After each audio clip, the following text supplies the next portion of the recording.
Super ಆದ ರುಚಿಯಾದ ಮದುವೆ ಮನೆಯಲ್ಲಿ ಮಾಡುವಂತಹ ಬೀನ್ಸ್ ಪಲ್ಯ ಇವತ್ತು ನಿಮ್ಮೊಂದಿಗೆ ಮಾಡಿ ಶೇರ್ ಮಾಡ್ತಾ ಇದ್ದೀನಿ. ಬನ್ನಿ ತಡ ಮಾಡದೆ ವಿಡಿಯೋ ಸ್ಟಾರ್ಟ್ ಮಾಡೋಣ. ನಮಸ್ತೆ ಎಲ್ಲರನ್ನೂ ಸುಸಿಸ್ ಕಿಚನ್ಗೆ ಸ್ವಾಗತ ಮಾಡಿಕೊಂಡು ಇವತ್ತು ಅದ್ಭುತವಾದ ರೆಸಿಪಿ ಮಾಡ್ತಾ ಇದ್ದೀನಿ. ಬನ್ನಿ ಹೇಗೆ ಮಾಡೋದು ನೋಡೋಣ. ಇವತ್ತು ನಾವು ಮದುವೆ ಮನೆಯಲ್ಲಿ ಮಾಡುವಂಥ ಬೀನ್ಸ್ ಪಲ್ಯವನ್ನು ಮಾಡ್ಕೊಳ್ಳೋಣ. ಎಳೆತದ ಬೀನ್ಸನ್ನು ತೊಗೊಂಡು ಸಣ್ಣದಾಗಿ ಕಟ್ ಮಾಡಿ ಇಟ್ಕೊಂಡಿರಬೇಕು. ನೀಟಾಗಿ ತೊಳೆದು ಇಟ್ಕೊಂಡಿದ್ದೀನಿ. ಇದನ್ನು ಒಂದು ಕುಕ್ಕರಿಗೆ ಹಾಕ್ಕೊಂಡು ಮಧ್ಯಮ ಉರಿಯಲ್ಲಿ ಒಂದು ವಿಶಿಲ್ ತಗೊಳ್ಳೋಣ. ಸ್ವಲ್ಪ ನೀರು ಹಾಕಿದರೆ ಸಾಕು, ಜಾಸ್ತಿ ಹಾಕ್ಕೊಂಡ್ರೆ ತುಂಬ ನೀರು ಆಗಿಬಿಡುತ್ತೆ. ಆಮೇಲೆ ನೀರು ಸೋಸ್ಕೊಂಡು ಪಲ್ಯ ಮಾಡ್ಕೊಳ್ಬೋದು. ತುಂಬಾ ಚೆನ್ನಾಗಾಗುತ್ತೆ ಈ ಥರ ಪಲ್ಯ ಮಾಡಿಕೊಂಡ್ರೆ. ರುಚಿಗೆ ತಕ್ಕಷ್ಟು ಕಲ್ಲುಪ್ಪನ್ನು ಸೇರಿಸ್ಕೊಳ್ತಾ ಇದ್ದೀನಿ. ಹಾಗೆ 1 ಚಮಚದಷ್ಟು ಅರಿಶಿನ ಪೌಡ್ರನ್ನು ಸೇರಿಸ್ಕೊಳ್ಳೋಣ. ಸ್ವಲ್ಪ ನೀರು ಸೇರಿಸ್ಕೊಂಡ್ರೆ ಸಾಕು, ಜಾಸ್ತಿ ಬೇಡ. ಬೀನ್ಸಲ್ಲಿ ನೀರು ಬಿಟ್ಕೊಳ್ಳುತ್ತೆ. ಚೆಂದ ಒಮ್ಮೆ ಮಿಕ್ಸ್ ಮಾಡಿಕೊಂಡು ಒಂದೇ ಒಂದು ವಿಷಲ್ ಮಾಡಿಕೊಂಡ್ರೆ ಆಯಿತು. ನೀವು ನಿಮ್ಮ ಮನೆಯಲ್ಲಿ ಹೇಗೆ ಬೀನ್ಸ್ ಪಲ್ಯ ಮಾಡ್ತೀರಾ ನನಗೆ ಕಮೆಂಟಲ್ಲಿ ತಿಳಿಸಿ. ಹಾಗೆ ಫಸ್ಟ್ ಟೈಮ್ ನನ್ನ ಚಾನಲ್ಗೆ ವಿಸಿಟ್ ಮಾಡಿದರೆ ಸಬ್ಸ್ಕ್ರೈಬ್ ಮಾಡಿಕೊಂಡು ನಿಮ್ಮ ಫ್ರೆಂಡ್ಸ್ ಆ್ಯಂಡ್ ಫ್ಯಾಮಿಲಿಗೆ ಶೇರ್ ಮಾಡೋದನ್ನು ಮರಿಬೇಡಿ.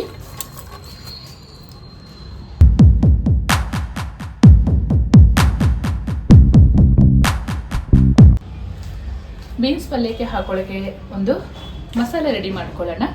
ಖಾರಕ್ಕೆ ಇಲ್ಲಿ 5 ಖಾರ ಮೆಣಸನ್ನು ತೊಗೊಂಡಿದ್ದೀನಿ. ಬ್ಯಾಡಗಿ ಮೆಣಸು ಒಂದು 6 ತೊಗೊಂಡಿದ್ದೀನಿ. 1 ಚಮಚದಷ್ಟು ಧನಿಯಾ ಕಾಳು, 1 ಚಮಚದಷ್ಟು ಜೀರಿಗೆ, 1 ಚಮಚದಷ್ಟು ಬೆಳ್ಳುಳ್ಳಿಯನ್ನು ಸಿಪ್ಪೆ ಇಲ್ಲದೆ ತೊಗೊಂಡಿದ್ದೀನಿ. ಇದನ್ನು ತರಿಯಾಗಿ ಪೌಡ್ರ್ ಮಾಡ್ಕೊಳ್ಳೋಣ. ಆಮೇಲೆ ಕಾಯಿ ಹಾಕಿ ಪೌಡ್ರ್ ಮಾಡ್ಕೊಳ್ಳುವಂಥದ್ದು. ಎಲ್ಲವನ್ನು ಮಿಕ್ಸಿ ಜಾರಿಗೆ ಸೇರಿಸ್ಕೊಳ್ಳೋಣ. ಬೇಕಿದ್ರೆ 1-2 ಕರಿಬೇವು ಕೂಡ ಹಾಕ್ಕೊಳ್ಬೋದು, ಅದು ಚೆನ್ನಾಗಾಗುತ್ತೆ. ಇಲ್ಲ ಒಗ್ಗರಣೆಗೆ ಸೇರಿಸ್ಕೊಳ್ತೀನಿ ಅಂತ ಹೇಳಿದ್ರು ಅದು ಚೆನ್ನಾಗಾಗುತ್ತೆ. ಈ ಹದದಲ್ಲಿ ತರಿಯಾಗಿ ಪುಡಿ ಮಾಡ್ಕೊಂಡಿರಬೇಕು. ಇವಾಗ ಒಂದು ಕಾಯಿಯಲ್ಲಿ ಅರ್ಧ ಕಾಯಿ ಹೋಳಷ್ಟು ಸಣ್ಣದಾಗಿ ಕಟ್ ಮಾಡಿ ಸೇರಿಸ್ಕೊಳ್ತಾ ಇದ್ದೀನಿ. ಇದನ್ನು ನೀರು ಹಾಕದೇ ಪುಡಿ ಮಾಡ್ಕೊಳ್ಳೋಣ. ಒಂದು ಅರ್ಧ ಚಮಚ ಹಳದಿ ಪೌಡ್ರನ್ನ ಸೇರಿಸ್ಕೊಳ್ಳೋಣ. ಈ ಹದದಲ್ಲಿ ಕಾಯಿ ಮಸಾಲೆ ಜೊತೆ ಪುಡಿಯಾಗಿರಬೇಕು. ಇವಾಗ ಬೀನ್ಸ್ ಕೂಡ ಚೆನ್ನಾಗಿ ಬೆಂದಿದೆ.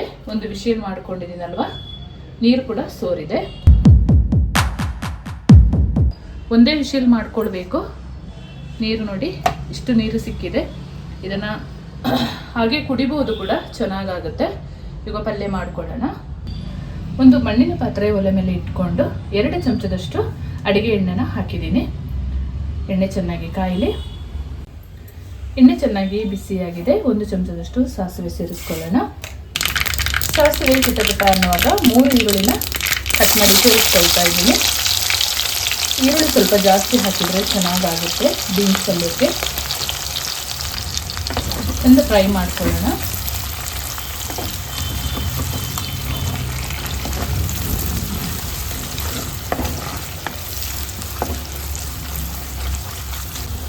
ಸ್ವಲ್ಪ ಇಂಗು ಸೇರಿಸ್ಕೊಳ್ಳೋಣ, ಚೆನ್ನಾಗಾಗುತ್ತೆ ಪಲ್ಯಕ್ಕೆ. ಚೆಂದ ಮಿಕ್ಸ್ ಮಾಡ್ಕೊಳ್ಳೋಣ. ಸ್ವಲ್ಪ ಒಣ ಕರಿಬೇವು ಸೊಪ್ಪನ್ನು ಹಾಕ್ಕೊಳ್ತಾ ಇದ್ದೀನಿ. ಹಸಿ ಕರಿಬೇವು ಇರಲಿಲ್ಲ ನನ್ನ ಹತ್ರ, ಹಾಗಾಗಿ ಒಣ ಕರಿಬೇವನ್ನ ಸೇರಿಸ್ಕೊಂಡು ಫ್ರೈ ಮಾಡ್ಕೊಳ್ತಾ ಇದ್ದೀನಿ.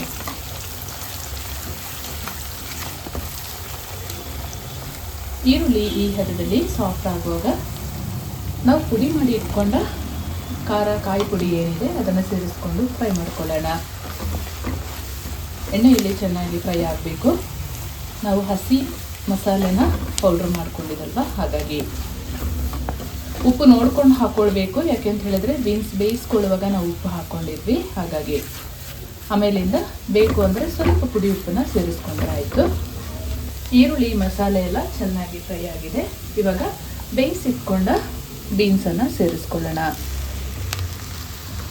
ಈ ರೀತಿಯಲ್ಲಿ ಮಾಡಿದರೆ ತುಂಬಾ ಚೆನ್ನಾಗಿರುತ್ತೆ ಬೀನ್ಸ್ ಪಲ್ಯ. ನೀವು ಒಮ್ಮೆ ಟ್ರೈ ಮಾಡಿ. ಚೆನ್ನಾಗಿ ಮಿಕ್ಸ್ ಮಾಡ್ಕೊಳ್ಳೋಣ.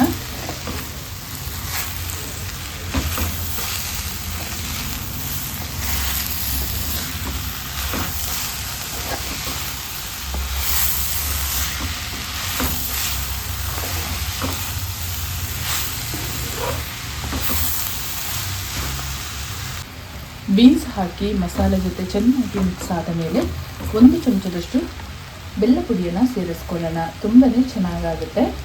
ಚೆಂದ ಮಿಕ್ಸ್ ಮಾಡ್ಕೊಳ್ಳೋಣ. ಬೇಕಿದ್ರೆ ಒಂದು ಅರ್ಧ ಲೆಮನ್ ಜ್ಯೂಸ್ ಕೂಡ ಹಾಕ್ಕೊಳ್ಬೋದು, ಅದು ಕೂಡ ಚೆನ್ನಾಗಾಗುತ್ತೆ.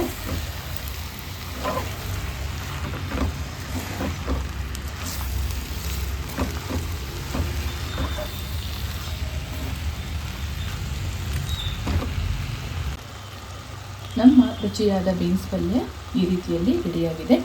ಸ್ವಲ್ಪ ಕಟ್ ಮಾಡಿದ ಕೊತ್ತಂಬರಿ ಸೊಪ್ಪನ್ನು ಸೇರಿಸ್ಕೊಳ್ತಾ ಇದ್ದೀನಿ.